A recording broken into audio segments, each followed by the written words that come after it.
ભરૂચની વાત કરીશું। અહીં જૂના નેશનલ હાઈવે પર સરકારી બસોને મંજૂરી આપ્યા બાદ સતત અકસ્માતના બનાવ વધ્યા છે। શહેર અલગ અલગ વિસ્તારમાંથી અકસ્માતના 2 બનાવ સામે આવ્યા।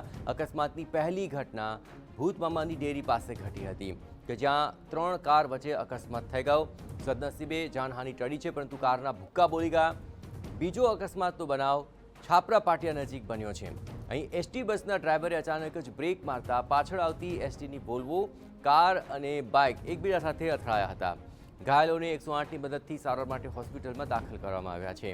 છેલ્લા 1 મહિનામાં આ અકસ્માતની આ ચોથી ઘટના ઘટી છે।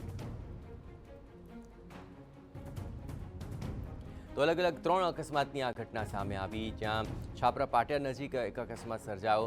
જૂના નેશનલ હાઈવે પર જે અકસ્માત વધી રહ્યા છે તેને લઈને એક જ મહિનાની અંદર અલગ અલગ 4 ઘટનાઓ સામે આવી છે અને 1 મહિનામાં આજે જે ઘટ્યો તે ચોથો બનાવ, તેમાં ભૂતમામાની ડેરી પાસે 3 કાર વચ્ચે ટક્કર થઈ ગઈ।